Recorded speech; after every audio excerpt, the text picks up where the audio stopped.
পশ্চিম ইউরোপের হৃদয়ে অবস্থিত ফ্রান্স, যেখানে ইতিহাস ও স্বপ্ন এক হয়ে যায়। প্যারিসের আইফেল টাওয়ার আকাশ ছুঁয়ে আলো আর রোমান্সে ঝলমল করে ওঠে। ফ্রেঞ্চ আল্পসের তুষারে ঢাকা শৃঙ্গ, সবুজ উপত্যকা আর অ্যাডভেঞ্চারের স্বর্গ। মোনালিসার রহস্যময় হাসি যেন শিল্পের জাদু ও ইতিহাসের নিদর্শন, আর প্রোভান্সের ল্যাভেন্ডার ক্ষেত যেন বেগুনি সমুদ্রের মতো এক স্বপ্নীল ক্যানভাস। চলুন আজ আমরা খুঁজে বের করি সেই জাদুকরী ফ্রান্সকে, যেটা শুধুমাত্র একটি দেশ নয়, বরং এক অনন্ত অনুভূতি। ফ্রান্সের সরকারি নাম হল ফ্রেঞ্চ রিপাবলিক। ইউরোপে অবস্থিত ফ্রান্সের মূল ভূখণ্ডটিকে মেট্রোপলিটন ফ্রান্স বলা হয়। এই অংশটিকে পশ্চিম ইউরোপের হেক্সাগনও বলা হয়ে থাকে। এর অন্যতম কারণ হল এর ভৌগোলিক আকার, যেটিকে দেখতে অনেকটা ষড়ভুজাকৃতির মনে হয়।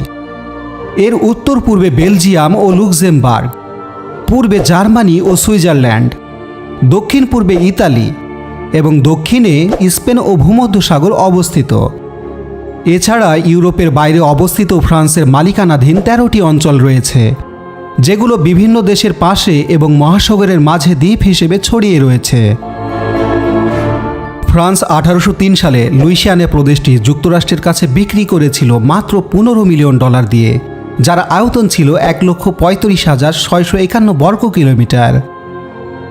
উইকিপিডিয়ার তথ্য অনুসারে মেট্রোপলিটন ফ্রান্স ও কর্সিকা দ্বীপের আয়তন প্রায় 5,51,695 বর্গ কিলোমিটার, যা বাংলাদেশের চেয়ে প্রায় 3.5 গুণের চেয়েও বেশি। উইকিপিডিয়ার তথ্য মতে মোট জনসংখ্যা প্রায় 68.6 লক্ষ। মোট জনসংখ্যার প্রায় 96% ইউরোপীয় ভূখণ্ডে এবং বাকি 4% বিদেশি অঞ্চলে বসবাস করে।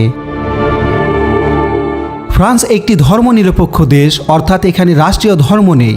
তবে জনসংখ্যার প্রায় 47 থেকে 50% খ্রিস্টান, 8 থেকে 10% মুসলিম, প্রায় 1% ইহুদি, বৌদ্ধ 2 থেকে 3%, হিন্দু প্রায় 0.5% বা তার চেয়েও কম, এবং ধর্মহীন বা নাস্তিক প্রায় 40%-এর কাছাকাছি। ফরাসিরা জীবনকে ধীরে ধীরে উপভোগ করতে পছন্দ করেন। তাদের ব্যক্তিত্ব বেশ স্বাধীন চেতা। তারা নিজের মতামত প্রকাশ করতে স্বাচ্ছন্দ্য বোধ করেন এবং ব্যক্তিগত স্বাধীনতাকে অত্যন্ত মূল্যায়ন করে থাকেন। মতামত প্রকাশে তারা লজ্জাবোধ করে না, কিন্তু সেটা কখনো কখনো বিদেশিদের কাছে সরাসরি বা কঠোর মনে হতে পারে। ফরাসিরা সাধারণত মাঝারি উচ্চতার, ফর্সা চেহারা বা হালকা ত্বক বেশি দেখা যায়। ফ্রান্সের রাজধানী শহর হল প্যারিস, যাকে পৃথিবীর সাংস্কৃতিক রাজধানীও বলা হয়ে থাকে। দেশটিতে ব্যবহৃত মুদ্রা হলো ইউরো।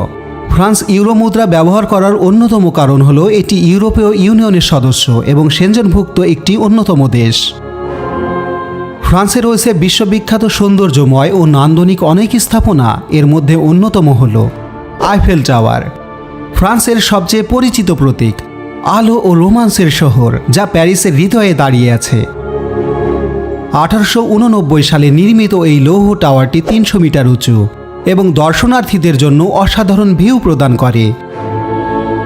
আইফেল টাওয়ার 3 তলা বিশিষ্ট একটি স্থাপত্য, যার প্রথম তলা হল পর্যবেক্ষণ, রেস্তোরাঁ, প্রদর্শনী ও স্মৃতিচিহ্নের দোকান। দ্বিতীয় তলা হল উন্নত ভিউ, ফাইন ডাইনিং ও তথ্য প্রদর্শনী, এবং এর তৃতীয় তলাতে রয়েছে 360 ডিগ্রি ভিউ, ফটোগ্রাফি ও ইতিহাস প্রদর্শনী। তবে আইফেল টাওয়ারে প্রবেশ করতে আপনাকে অবশ্যই টিকিট করা লাগবে।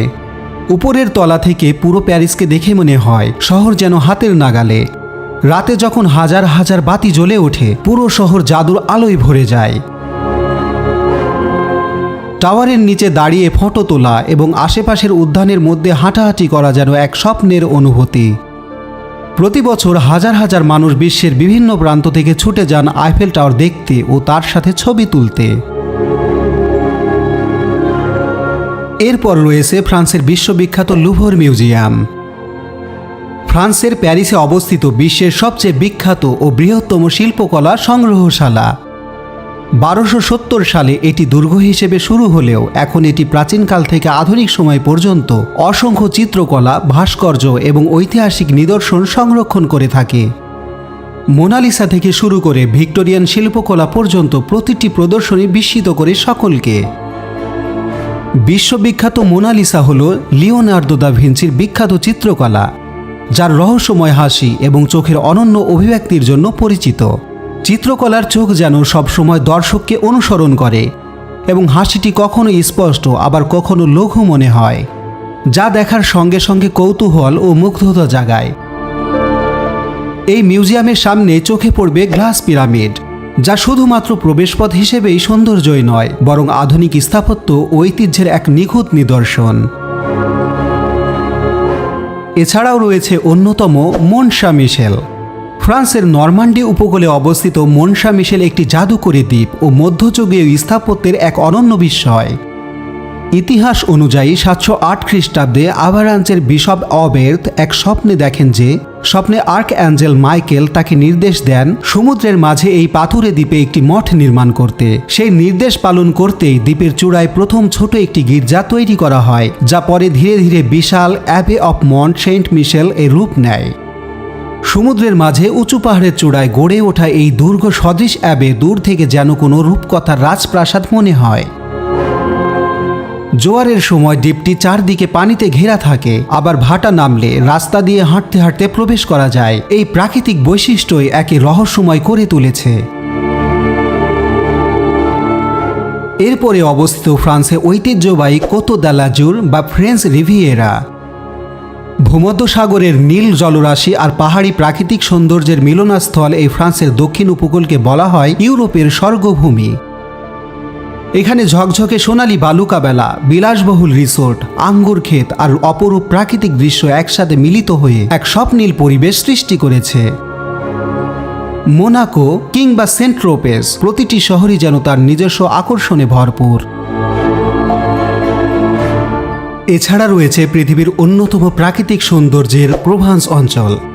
প্রোভান্স মানে ল্যাভেন্ডারের রাজ্য। গ্রীষ্মকালে জুন থেকে আগস্টে পুরো অঞ্চল জুড়ে তখন অসীম ক্ষেত বেগুনি রঙে ভরে যায়। তখন মনে হয় যেন প্রকৃতি নিজের হাতে রং তুলি দিয়ে আঁকা এক জীবন্ত ক্যানভাস। দূর থেকে তাকালে ঢেউ খেলানো পাহাড়ি জমি আর দিগন্ত ছুঁয়ে যাওয়া ল্যাভেন্ডারের সারি যেন আকাশের সাথে মিশে গেছে। বাতাসে ছড়িয়ে পড়ে এক মিষ্টি মোহনীয় সুগন্ধ, যা শুধু মনকেই না আত্মাকেও শান্ত করে তোলে। বিশেষ করে ভ্যালসোল সবচেয়ে বিখ্যাত ল্যাভেন্ডার ক্ষেতের জন্য বিশ্ববিখ্যাত। এখানে রং, আলো আর সুগন্ধ মিলে তৈরি করে এক স্বপ্নীল দৃশ্য। সূর্যোদয় বা সূর্যাস্তের সময় এই ক্ষেত আরও জাদুকরী হয়ে ওঠে। আকাশের লালচে আলো ল্যাভেন্ডারের বেগুনি রঙের সাথে মিলে তৈরি করে এক অনন্য সৌন্দর্য। শুধু সৌন্দর্যই নয়, ল্যাভেন্ডার থেকে তৈরি হয় সুগন্ধি, তেল, সাবান আর নানা প্রসাধনী, যা ফ্রান্সের অন্যতম গর্ব। এরপরে রয়েছে পৃথিবীর বিখ্যাত ফ্রেঞ্চ আল্পস। ফ্রান্সের পূর্বাঞ্চলে বিস্তৃত এই পর্বতমালা যেন প্রকৃতির এক অপারেজেয় রাজ্য। তুষার ঢাকা শৃঙ্গগুলো আকাশের ছোঁয়ায় লালিত, সবুজ উপত্যকা এবং ঝর্ণার স্বচ্ছ জলস্রোত চোখ ভরিয়ে দেয় এক অসীম শান্তিতে। শীতকালে আল্পস রূপ নেয় এক রোমাঞ্চকর খেলাধুলার স্বর্গে, স্কুইং, স্নোবোর্ডিং, আইস ক্লাইম্বিং। আর গ্রীষ্মে হাইকিং, প্যারাগ্লাইডিং ও পাহাড়ি হ্রদের ধারে বসে প্রকৃতির নিঃশব্দ সৌন্দর্য উপভোগ করার সুযোগ করে দেয়।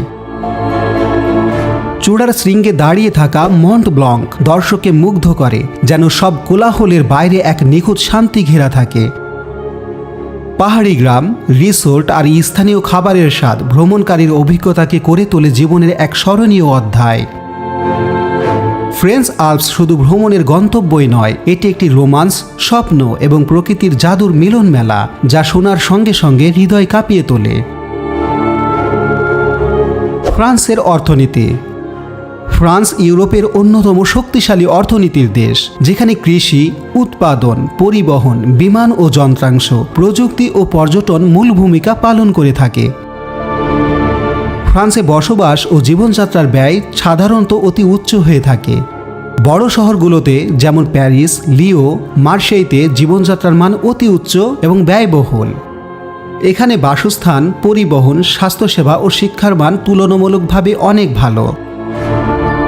এছাড়াও ফ্রান্স জাতিসংঘের প্রতিষ্ঠাতা সদস্য দেশের মধ্যে একটি অন্যতম দেশ এবং স্থায়ী নিরাপত্তা পরিষদের স্থায়ী সদস্য, এবং ফ্রান্স ভেটো ক্ষমতা সম্পন্ন দেশের মধ্যে একটি অন্যতম দেশ হিসেবে পরিচিত। এবং জাতিসংঘের গুরুত্বপূর্ণ সংস্থা ইউনেস্কো এর প্রধান সদর দপ্তর ফ্রান্সের প্যারিসে অবস্থিত। এছাড়া বৈশ্বিক বিভিন্ন সূচকে ফ্রান্স তার ভালো অবস্থান বরাবরের ন্যায় ধরে রেখেছে। যেমন গ্লোবাল পিস ইন্ডেক্স 2025-এর রিপোর্ট অনুযায়ী শান্তি সূচকে ফ্রান্সের অবস্থান 54তম, যেখানে বাংলাদেশ 123তম অবস্থানে রয়েছে। এবং ওয়ার্ল্ড হ্যাপিনেস রিপোর্ট 2025 অনুযায়ী সুখী দেশের তালিকায় ফ্রান্সের অবস্থান 33তম, যেখানে বাংলাদেশ 134তম অবস্থানে রয়েছে। এটিই ছিল ফ্রান্স, যেখানে ইতিহাস, শিল্প, প্রাকৃতিক সৌন্দর্য ও সংস্কৃতি একসাথে বয়ে চলে। প্যারিসের ঝলমলে রাস্তা, আইফেল টাওয়ারের আলো, লুভরের জাদুকরী শিল্প, আল্পসের শীতল শৃঙ্গ আর প্রোভান্সের ল্যাভেন্ডারের বেগুনি সমুদ্র, সব মিলিয়ে একটি অভিজ্ঞতা যা কখনো ভোলা যায় না।